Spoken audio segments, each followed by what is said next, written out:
Welcome back to another episode of Stories from the Dirt. Cara and I are here today with Kristin Shaw. Kristin, how are you today? Hi, nice to see you both.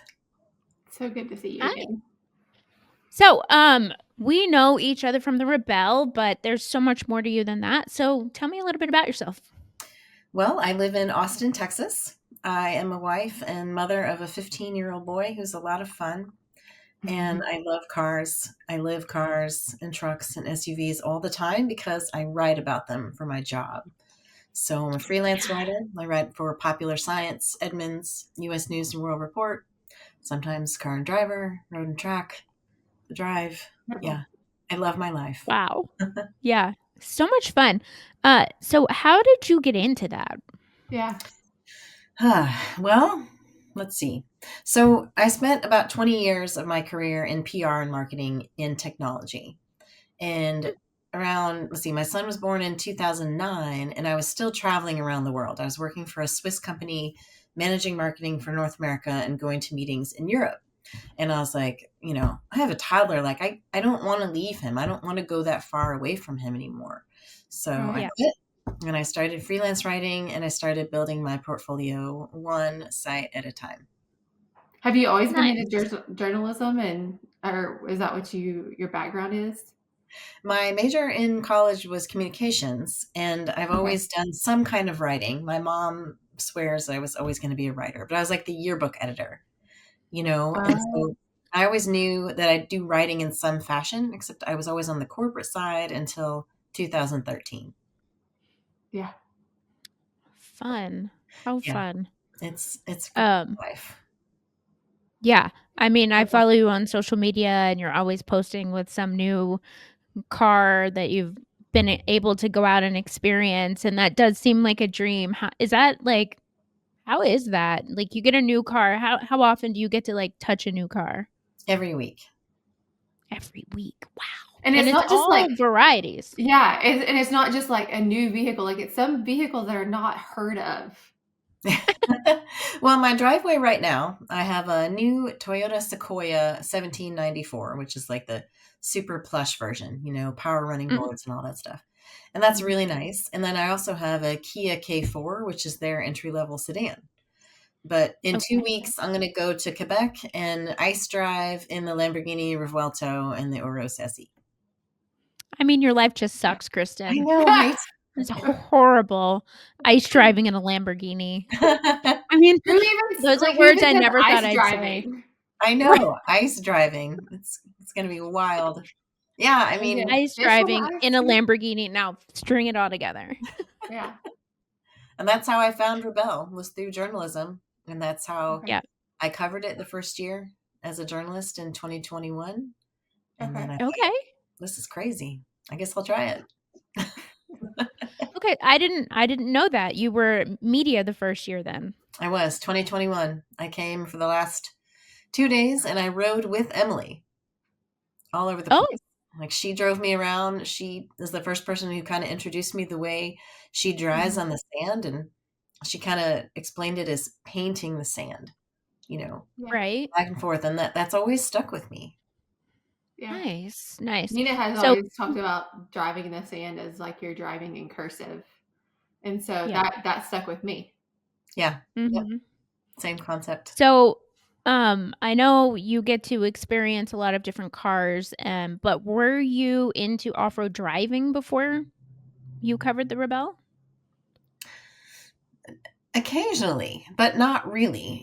My husband, when we met in 2004, he had a fairly new Range Rover, and he lived in Phoenix and I lived in Atlanta. So when I'd go to visit him in Arizona, we'd go exploring in the Range Rover, Sedona and things like that.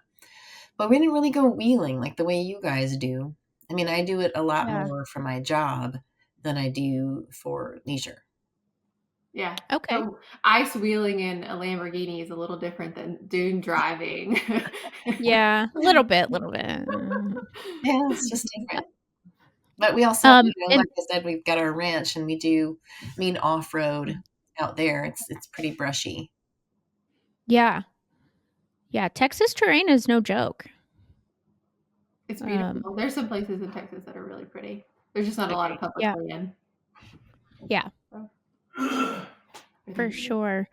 So you started your Rebel career in the cross class, correct? I did. The first 2 years were in X Cross with the Hyundai Santa Cruz, which is their little mini truck. Or Yeah, what did Jill call it? Jill called it a trucklet. a, And tr- it's like a a trucklet. it's like a El Camino or a Ranchero, with the truck bed. And it was really fun to learn in Yeah. that. It was a lot more capable than I thought. After driving the Ram this past year, I really appreciated how much more comfortable it is in the Ram when you're going off road. I mean, the Santa Cruz is wonderful on the road, but it's a crossover. Mhm. Hmm. It doesn't Right. have that major suspension. It's not meant for that kind of off road driving. We'd be like, Yeah.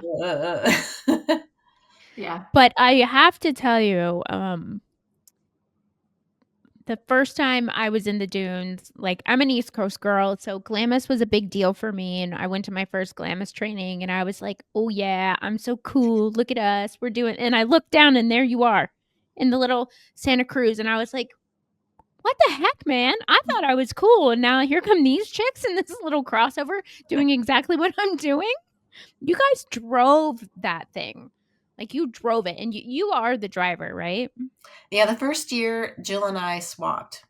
We went back Okay. and forth each day. And then, Uh-oh. uh-oh, we lost our recording for a second. Oh, there you are. Just a Okay. second, yeah. So And you then said the first year you and Jill swapped. we did. And then the second and third year, I was the driver because I don't really like Okay. navigating, to be honest. Okay. I don't think anybody really does. If they do, I think yeah. Hello. I love it. Avis Yeah, I was loves gonna it. say if they do, they would have issues. So Okay, clearly, fair. We all have issues, but I you own do. mine, Cara. Yeah, yeah.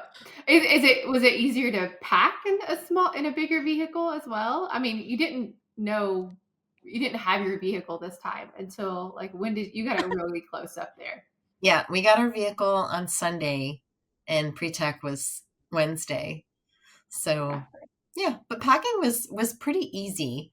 I was inspired by something that Jenna and Liza did in their Defender. They had like a mesh. They called it, what did they call it? Like the shelf or Oh, the something. attic? Yeah, the attic.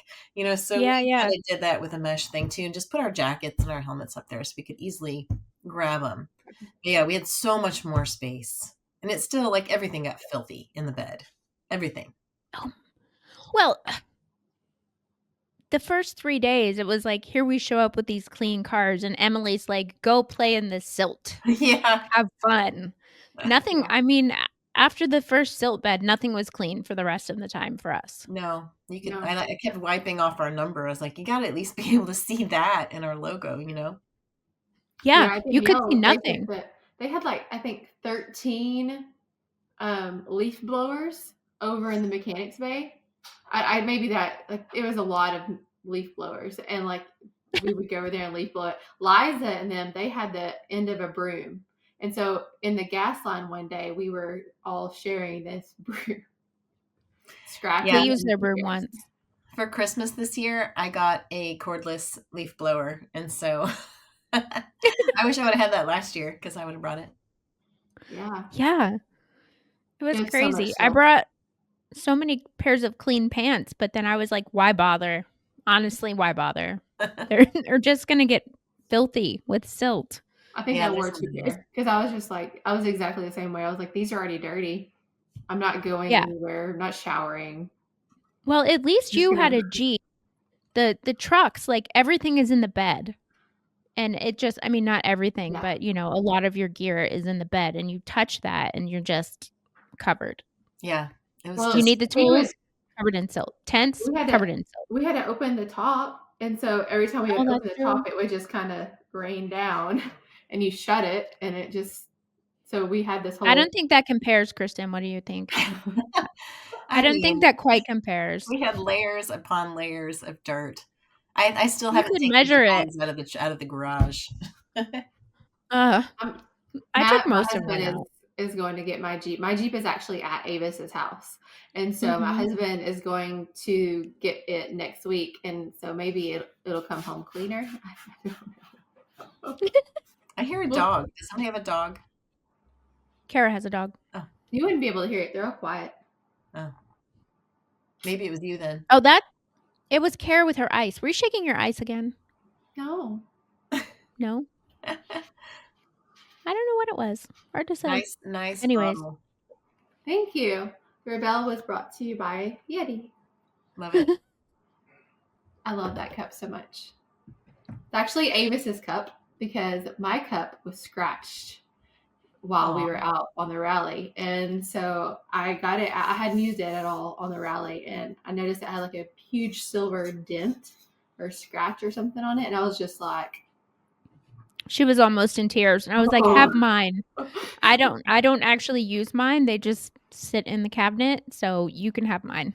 Oh my gosh, I use mine all the time. I carry it around when Do I take you? walks, and I love it. Mhm. It's Same. not enough water for me.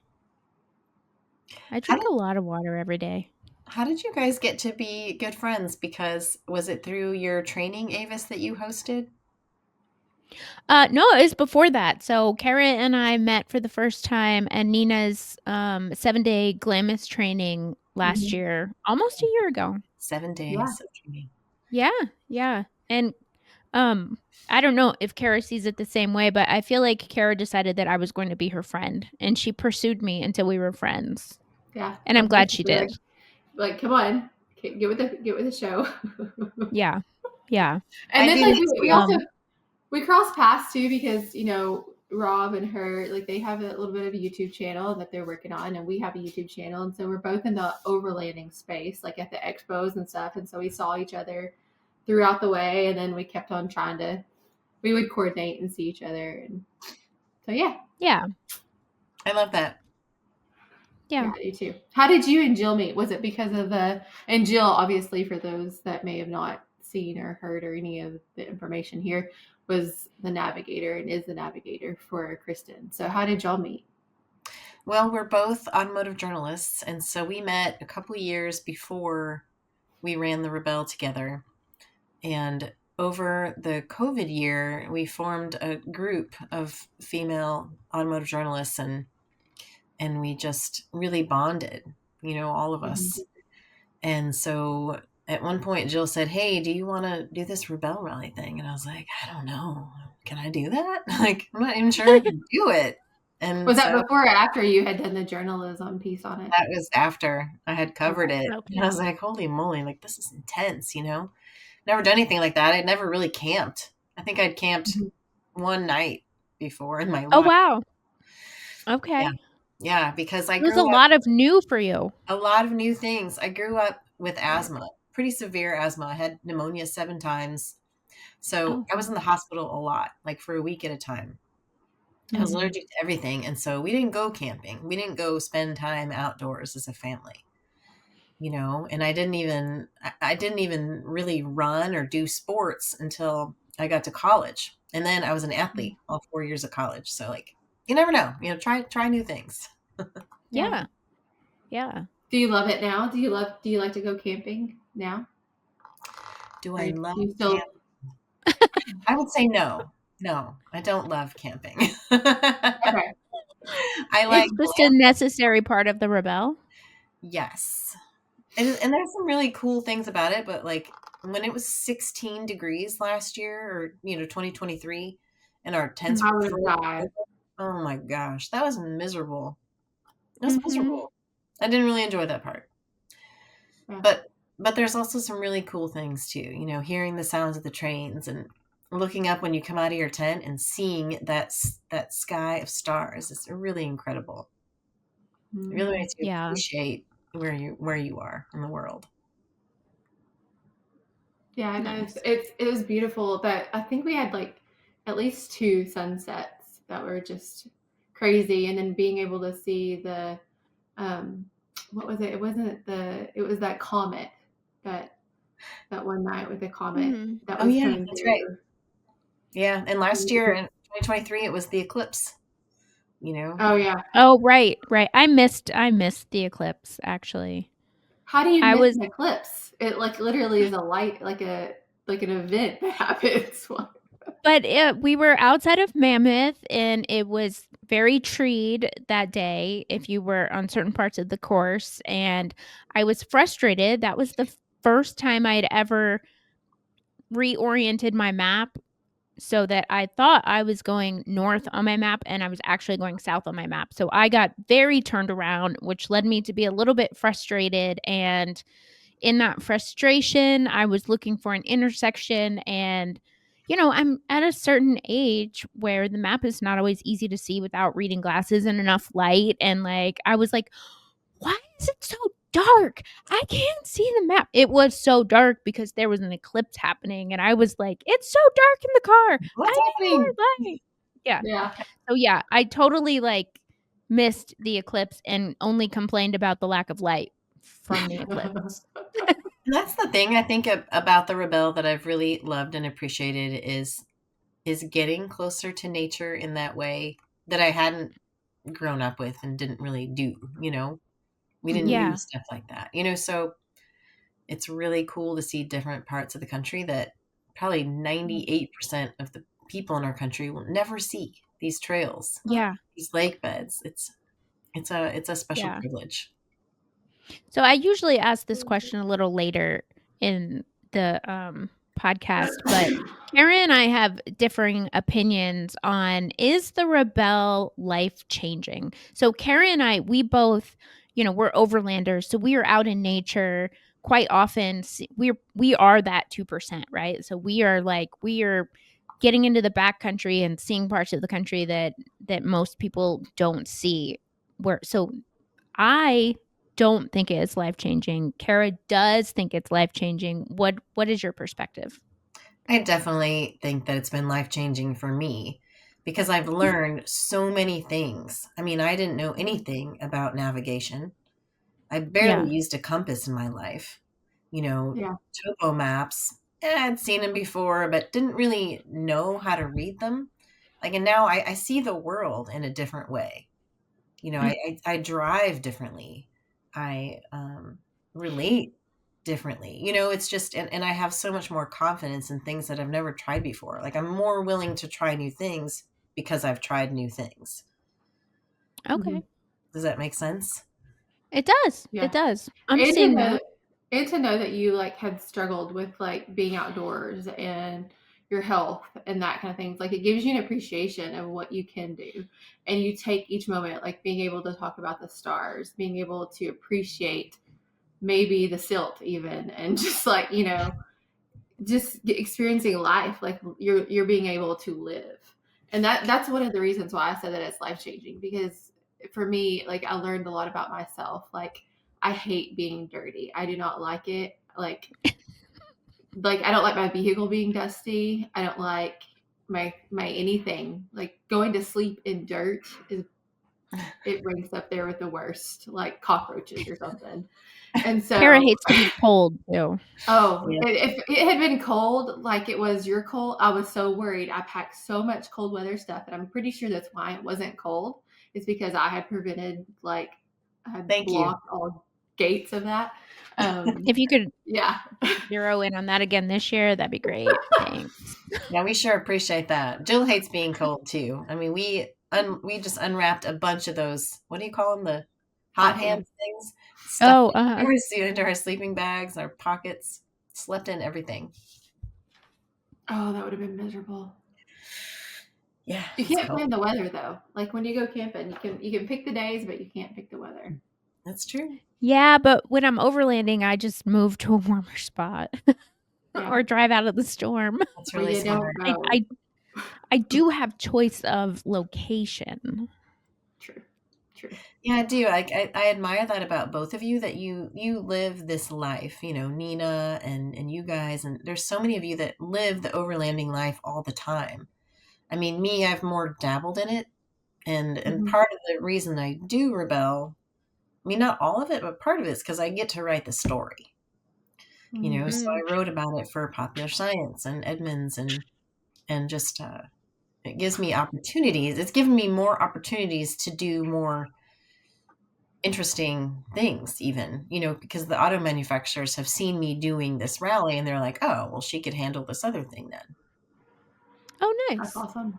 Do you find that it's a small space for women as far as being a journalist in the automotive industry, and that you can show them a different side of things?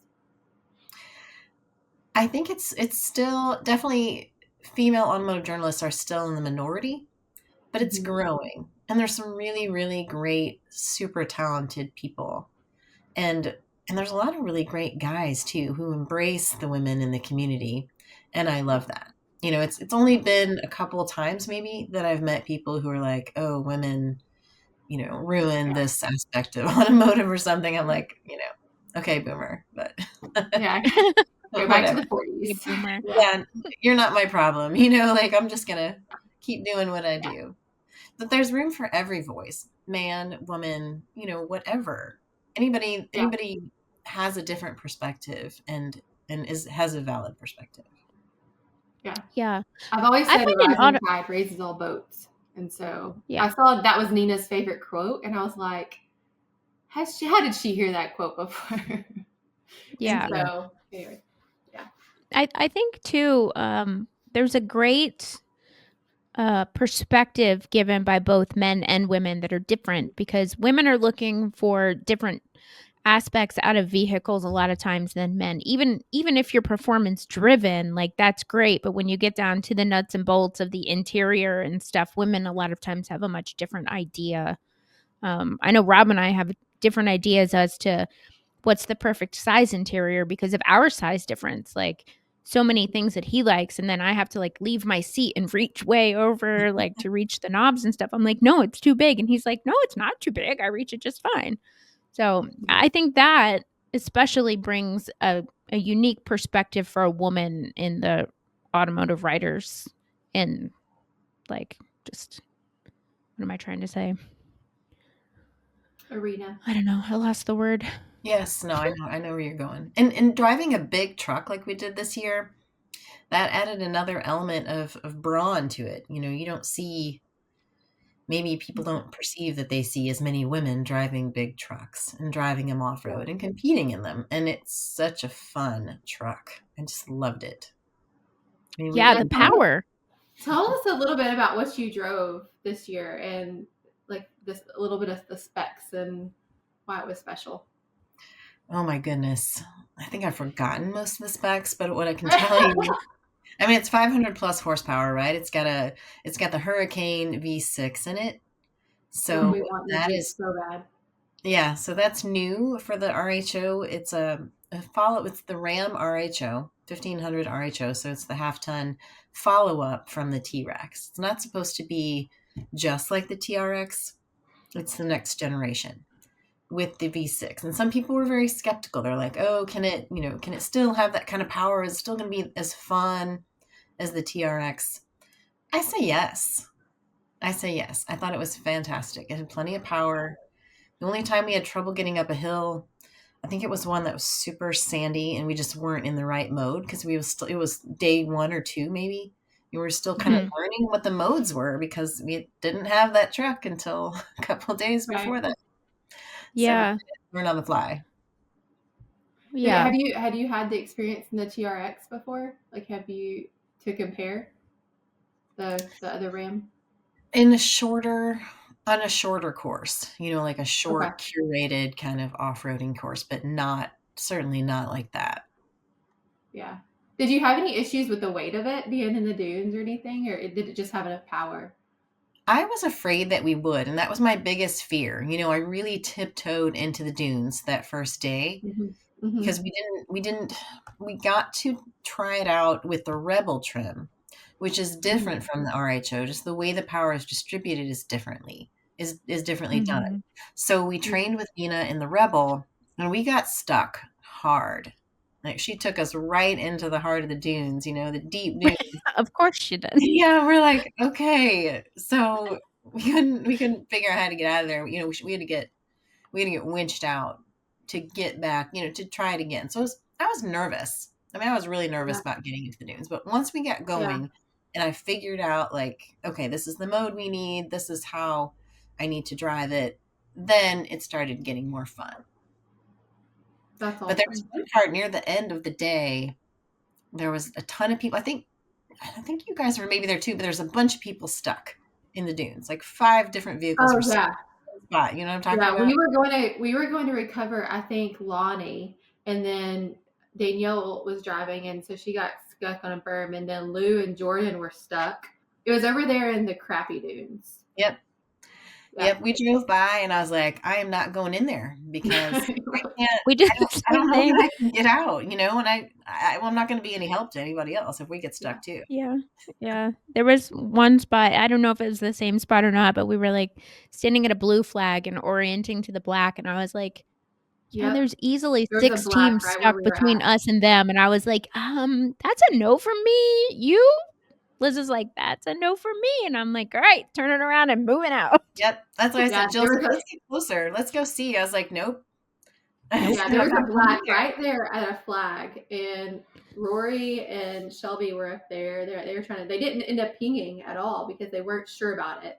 And then Yeah. Liza was there, but then Lonnie was about to. They were about to take a penalty, and we were like, "Don't do it. We'll windshield. We'll get all the everybody because there were so many people there." And I was like, "We'll do it." And so in that process, we got stuck, and so then we were able to get everybody out without penalties being incurred. But yeah, that was I don't like that area. I don't like it. It'll always be in the Rebel. Always. Yeah. Yeah. You need to Yeah. say, Tony Horton has a saying, he's an old personal trainer kind of person.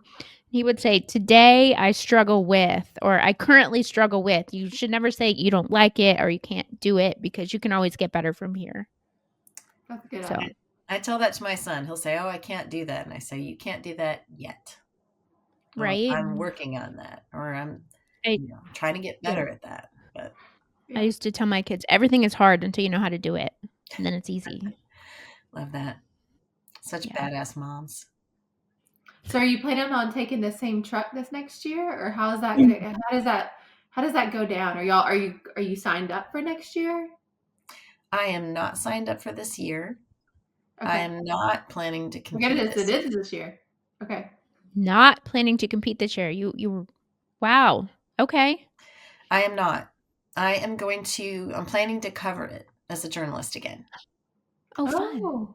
So I'll see you there at the finish line.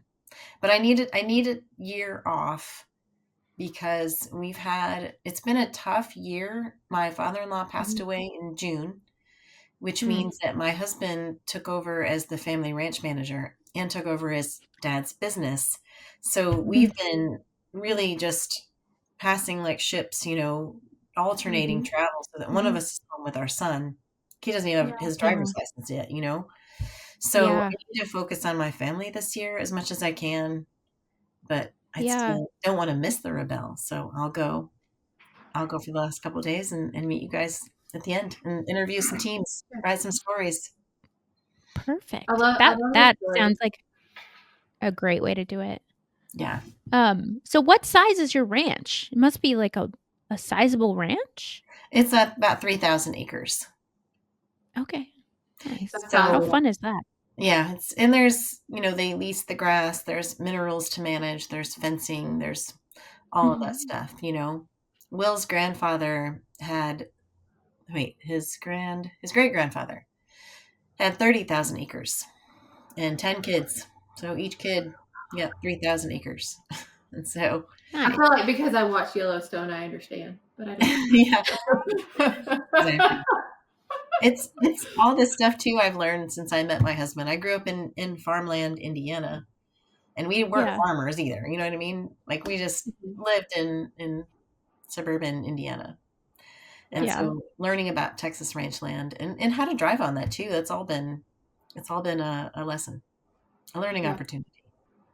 Yeah. I will say whenever I first met you, I guess I met you at a training, but also like whenever me and you had the podcast before, you were talking about how it's different for you guys competing at the rally compared to everybody else who's like hardcore trying to rank. I mean, granted, everybody is, but for you, you were trying to show the truck and what it's capable of.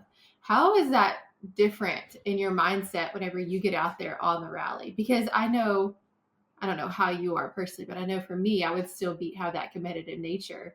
And so, how is it to be like that mind shift? Well, certainly I'm very competitive, and Jill's competitive too. Mm-hmm. We wanted to do well, but our goal was it's so much different competing in X Cross because there's only like 8 teams, right? Yeah. And at the top of that list was for 2023 was like an 8-time Rebelle, Yeah. a stunt driver, people who do this for a living or are very experienced. So it's kind of demoralizing being at the bottom of that list, even though our manufacturer didn't expect us to win. It was all about showing off what it could do. And Ram felt the same way. They're like, it doesn't matter, where you place. Go out and have fun, but we wanted to make a good showing. There was one point we were in the Sperry Wash Mm-hmm. Oh, where I right. was so frustrated, and then getting out of there, like we couldn't find our way out. And then we got, that whole day was just shot. And I was so frustrated, like just boiling.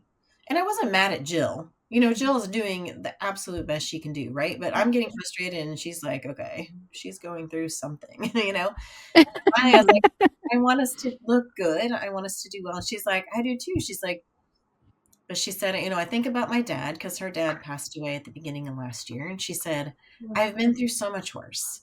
And this is just such a small blip, and what we should be doing here is just, enjoying this moment, and it was an emotional moment for us. Mm-hmm. But Yeah.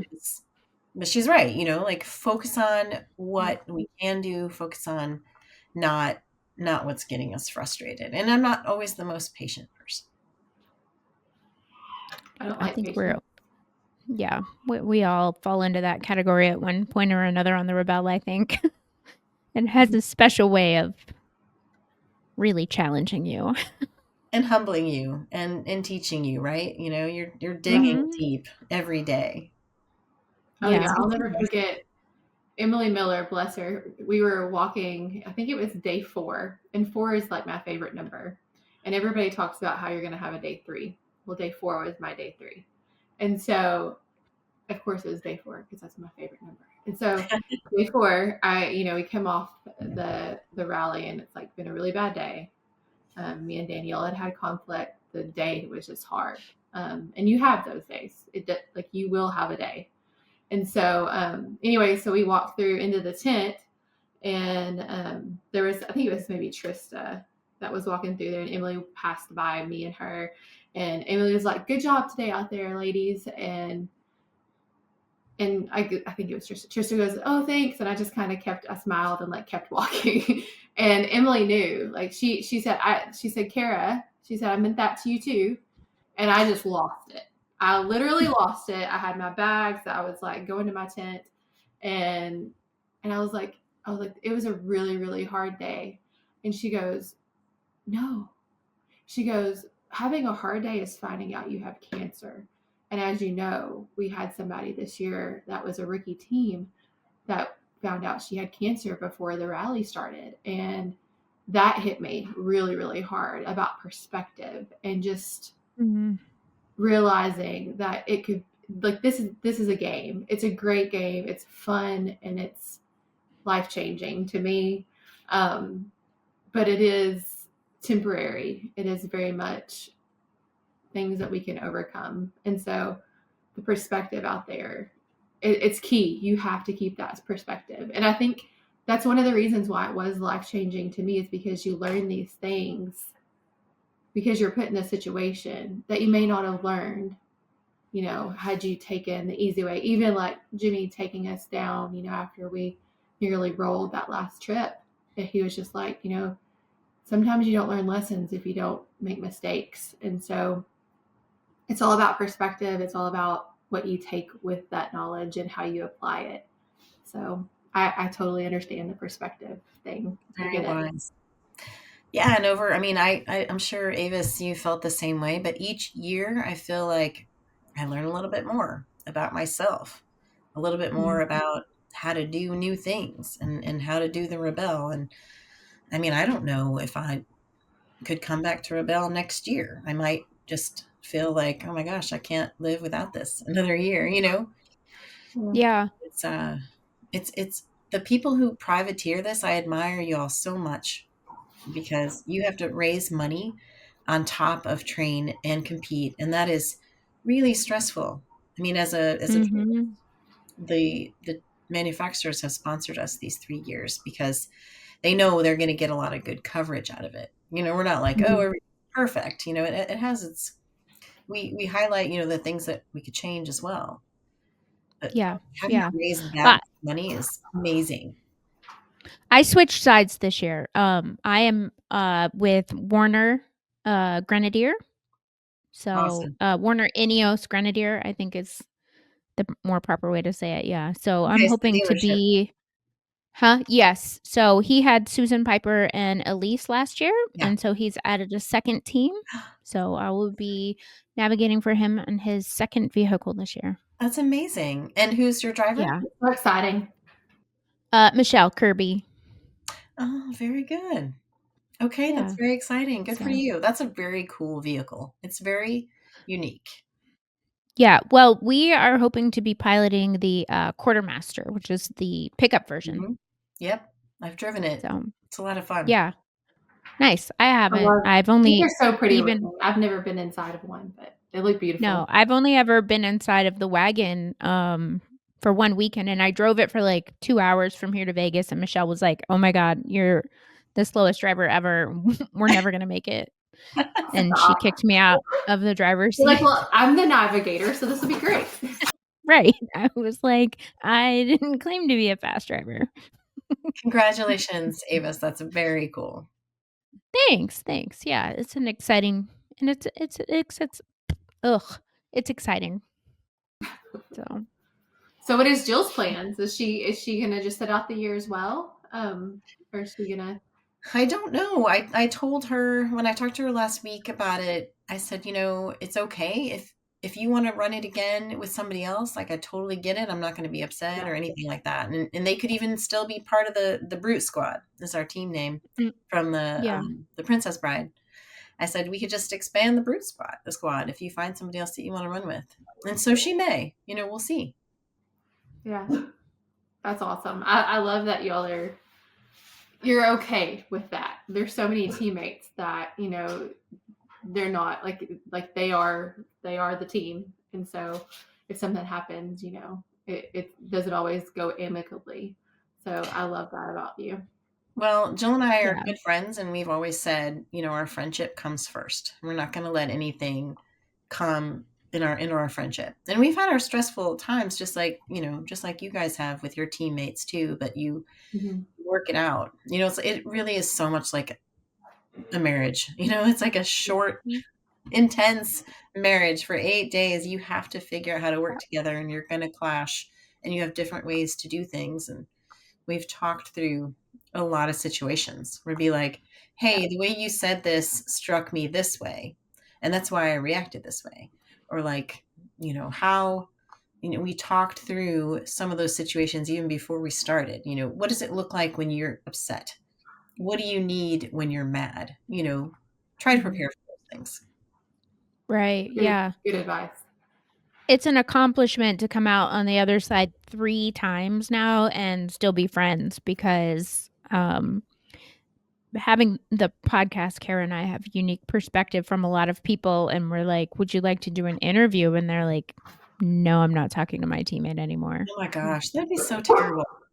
Yeah. And Yeah, I genuinely love Jill. She's one of the most amazing women that I know. Just yeah, so strong and fierce and just hilarious. yeah, We're super close, and we wouldn't let anything get between that. Yeah, Love that's yeah. to awesome. I I think you touched on it, but what would be your biggest advice to rookies coming in, as teammates? What would you tell them? How do you come out of it and still be friends on the other side? Well, you've got to prioritize that friendship, and you have to treat each other with respect. And even if you disagree, you have to, and honesty is really key. Like, she's a lot like my husband. We recognize she's a lot like my husband. I'm more like her husband. That is So the same for me and Danielle. We are that's exactly, she is my husband to a T. yes. So you understand, and I also recognize sometimes that the way she says something that might sound like my husband, like, it kind of triggers me to be like, like, I'm gonna smother you with a pillow. But then I think to myself, okay, this is, I live with my husband day in and day out. He's an amazing husband. We're going to clash. And same when you're in a car 24/7 for 8 days or 10 days or 2 weeks with something. Right. So my advice is to talk through your motivations. Do you both agree on your level of competitiveness? Because if somebody's going to be like, let's just wing it, we'll just see how it goes. And the other person's like, I want a podium. That's not going to go well. So you have to agree on those things. And then talk through how you react to different situations. If you're really cranky, do you need food? How are you going to check on each other? What's your love language? And Jill's really good at saying, oh, you did that so well, Kristin. Great job scaling that hill. Great job getting us through that tough part. Both of us thrive on that words of affirmation part. You're writers. So I kind of assume. Use your words. Use your words. How many times did you say this year, great job not killing us on that enduro?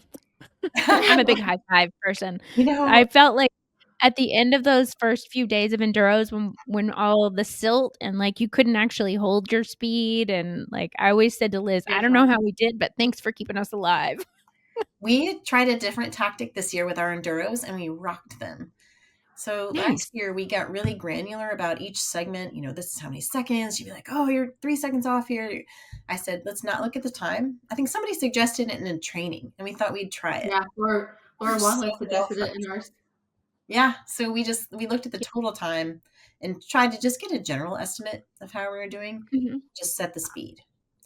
And we did so well on all of our enduros. It was so much more relaxed. It felt better.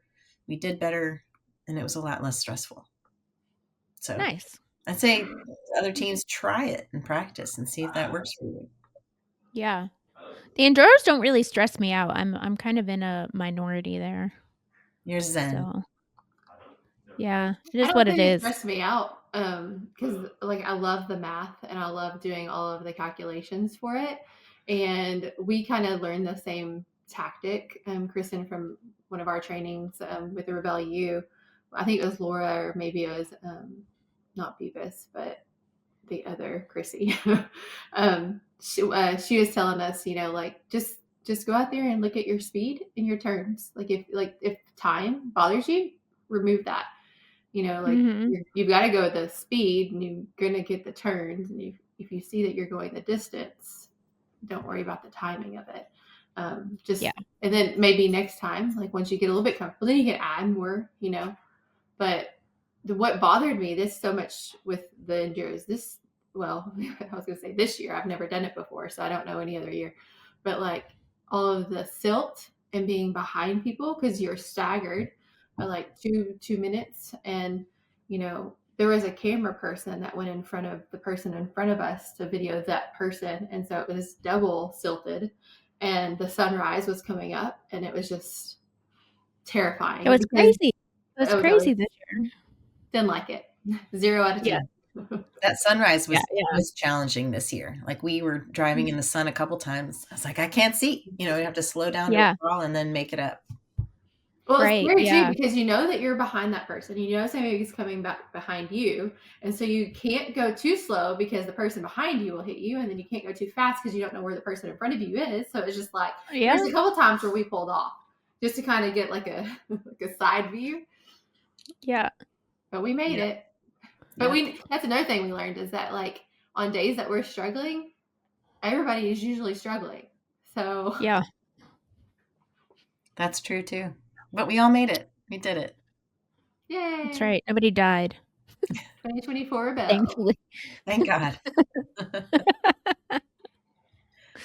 Okay, so we used to do a segment called Fast Money, and it's sort of evolving. So I'm not going to set a timer, but I am going to ask you some questions, and I'd like for you to just give us the answer that comes to the first thing in mind. Okay. Are you ready? Ready. Okay. What's the first car that was ever really yours? Dodge Aspen, 77. I don't even know Is what that that an is. I'll be SUV? looking that up. No, it was a We're sedan. It keeping was a it. four-door We're sedan. moving on. We're moving on. Okay, Rock yeah. crawling or desert running? Did you say rock crawling or desert running? Yes. Desert running. Oceans or lakes? Oceans. What is the best sandwich? Egg salad on challah. Oh, hamburger or sushi? Hamburger. What's your favorite state? State? Yes. Michigan. Oh, dogs or cats? Dogs. And checkers or chess? Chess. Okay. Thank you. Is this some kind of Chess? Rorschach test, or is there Is it a some kind of what? personality result from this? No. It's just fun. It was I fun. don't know how to Yeah. play chess. You don't know how to play chess. I love chess. My brother-in-law is like, I don't know the official levels to mastery of chess, but he's very high up there. And I don't play chess with him because he can beat me in like 3 moves. Whatever is the smallest amount of moves you can beat somebody in, like I pose no challenge for him. There's too many I love roles chess. involved. I love You trivia. love Oh, I like trivia. I'm pretty good at trivia. You should start asking trivia questions, Avis.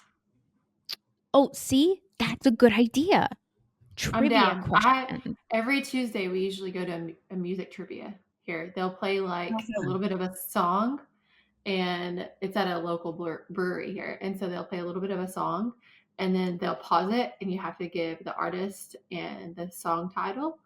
And there's so many rounds or whatever. It's so much fun. I love That's so fun. If it's 80s or 90s, That's I would rock it. It's not same. all. It's crazy, weird. Some things, and every week is a different theme-ish. Yeah. Love it so much. Love it. But as far as facts, like they're fixing to do one that's like The Office.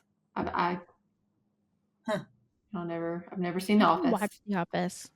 Me either. All right, so you guys are both competing this year, and Yep. you know that the final base camp is going to be something really special because it's the 10 I hope year. so. Hint.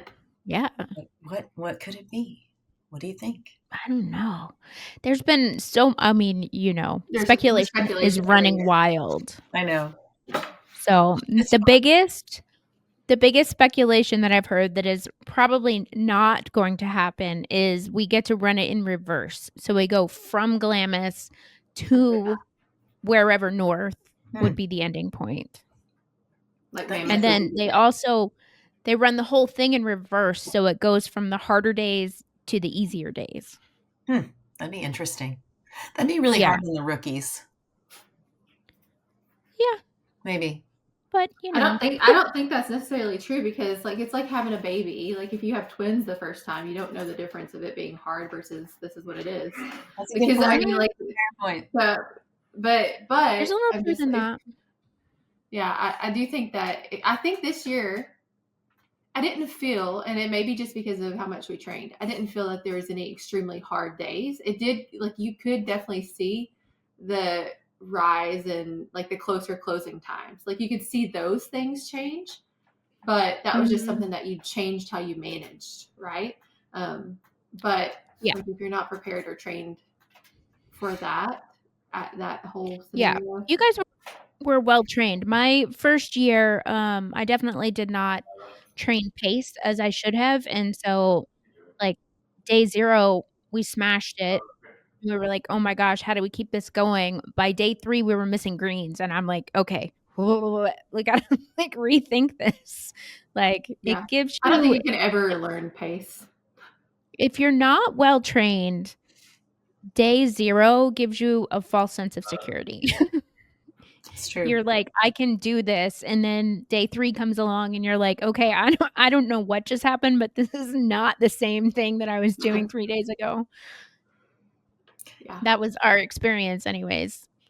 Yeah, yeah. Every day has its own level of challenge Yeah, in different ways. yeah, Sometimes it's pace, sometimes it's terrain, sometimes it's the navigation point. Temperature. You know? exactly. And I think to be a really good navigator, like, you have to do that a lot, like all year. It's you can't Mhm. cram and learn it, so that's why people like Terralyn are so good at it. I mean, she does it regularly. And Laura's and Maria guitar was so good at it too. Yeah, yeah. Well, we have a nice little training group here. I'm in Southern Utah. I live about 30 minutes away from Terralyn, so, um, we have some nice impromptu training groups out here, so that makes it a lot of fun. That is fun. Yeah, Is there yeah. anything that you took with you on the rally that was just like, did you journal? Did you keep anything like personal, or I know you like to contact If your you son. So did journal, I'm gonna be like, "Yes," because I don't journal, but you're a writer, so I imagine you journal. I did some the first year and a little bit the second year. This year I didn't journal at all. And I think that I was just so tired. yeah. Yeah. I was so focused on the truck, and there was a lot to be done with the truck because it was new Yeah. and it was prototype. So there's a couple things like we had to figure out how to do certain things. We had to change out the battery because the way we didn't close the tailgate properly, so little things like that, like we had to learn. And so that took up extra time. So I didn't Oh, okay. really journal as much as I did the first year or the second year. But the first Yeah. year I wrote in my journal, I said, if I had been a kid at summer camp on day 1, I would have called my parents and said, "Come pick me up." Yeah, because I don't know what the heck I am doing here. This is insane, you know? That was my Yeah. day 4 video vlog. So I recorded the whole thing. And so not only were we out there competing, we were recording, as was Avis. Wow. But I cried on day 4. So like I was literally having like a dash confession. You can see it in our video. And I'm like, I don't want to be here anymore. I just want to go home. I Yeah. want to go home with my husband who loves me and wants me. you know. Yes, it's Yeah. so hard. And I feel like there We are some people out there who are just so enthusiastic the whole time. Like Michaela from Toyota, like just yeah. so enthusiastic. And I was like, I couldn't get there every day, and I felt like Mhm. I almost felt like I was lacking. Like I should be this excited all the time, but I was also, so focused. Yeah. It's a My different second life experiences too. my second year was hard. We had severe vehicle issues, which led to additional stress, and I that was the year that I was most likely to say, "I really just wanna be home." And so to combat that, I would make people tell me in the morning, "It's gonna be a great day." And I would smile and say this to them and make them say it back to me. And some people were resistant, and I was like a petulant toddler. "No, say it with me. It's going to be a great day." And so everybody was like, "Oh, you were so positive." And I was like, "No, I was just trying to get people to speak positivity back to me. It's gonna be a great day." It's not like a positive affirmation. It's a please tell me it's gonna be a great It's day. gonna be good. It's gonna be fine. Yeah. Yeah. It's such a mental game. And that's, I Yeah. think, another lesson that a lot of people coming in don't really understand. It's Oh, I think physical it's 70, drive, yeah, 75, so 25. much mental toughness that you learn. I think that's another thing that, I'm going to chalk up under the change my life category. The mental Okay. toughness that you can't develop just sitting at your desk. Yeah. It's doing something like this in a situation where you're competing against other people that really builds your grit. How Yeah. was it after the fact for you? Because like that high mental exertion, physical exertion, emotional, all of it. How was it coming out of the rally? Like the next week, like do you have a come down kind of period, like, or do you still, because it's a lot of decompress and a lot of processing. I know I still have a lot of processing, and so it's a lot. It's a lot. It probably took me a solid 4 days of just being wiped out, Mm-hmm. just trying to unpack it. And also, when you come home, you're with people a lot of the time, maybe not so much the case with the two of you, but when you don't live with people who off-road or really Mm. understand what you're doing, you're trying to explain it, and it it defies words, especially at that moment when you're just Yeah. completely wiped out and you just want to share it all and you don't even know what to say because it's consumed you for the past 2 weeks. Yeah, it was Yeah. funny. Our husbands both took together, and they followed the rally this last year together. It was That's Matt's cool. first time, and it was really neat to hear the behind the scenes. And hopefully, we can get them on the podcast too to hear from behind the scenes with the guys. But Matt, I I had learned that there was a new Kindle or a new iPad coming out like after the rally, and I was like, "Oh, you didn't tell me this!" And he's like, I don't even know what day it is. Are we on tech? Are we doing day 5? I don't. He's like, I'm on day of da da da. Like he's like, I don't even know if it's Tuesday. It's just a day. A day. Yeah. Yeah. That's unique. You both have husbands who understand the genre, I'm very thankful. even if they've never competed, and it's so hard to explain it unless you've been there. Yeah. Yeah, I am blessed. Rob has a full understanding of the rally, the scoring, what's involved. I host the get together here. Well, the last 2 years I've hosted a get together around Labor Day weekend. Last year it was here, but both years Rob's been so kind to help me set it up, and like he'll put cones out in the desert for us and stuff like That's really that.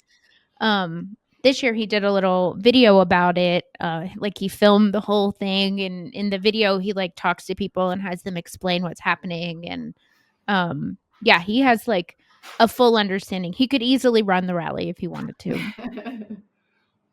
That's awesome. It's so Yeah. supportive. It's Yeah. cool that you all share that. Yeah, yeah. I mean, I some women don't have the support of their husbands when it comes to the rally, or they just they're single and they don't have a significant other, and I can't imagine not having him backing me and pushing me and challenging me to be a better rebel. Yeah, my So, husband may not understand all of it, but he's very supportive and he brags about me when I'm not there. That's awesome. it's cute, right? So Yeah. what does he do besides the ranch? Does he just do the ranch stuff? No, he's got that. He invests in Okay. minerals, I guess. Okay. Gotcha. So, and his dad I was didn't know a if it was automotive or anything. no, no, he's not impressed with too many of my cars. And my son is only impressed with a Rolls-Royce Ghost. It's like the Oh, only one he cares about is that. And I'm like, yeah, well, you're not gonna get that very often, so Does it go right. fast? Well, Is that why it's a goat? Like what's special about it? that's just the model name.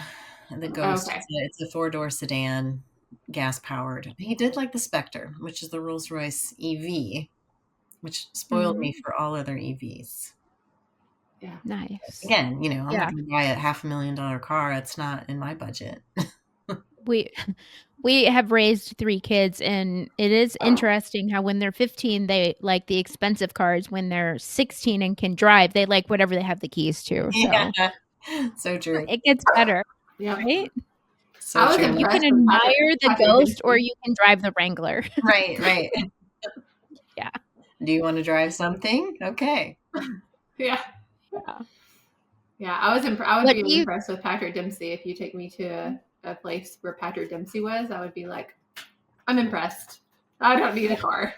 My son was pretty impressed with that too. I even put a picture on my Christmas card this year with Patrick Dempsey because I thought it was so funny. Awesome. So, last question, what in not rebel related, what in your opinion is the best first car for a new driver? Oh, Mm. wow.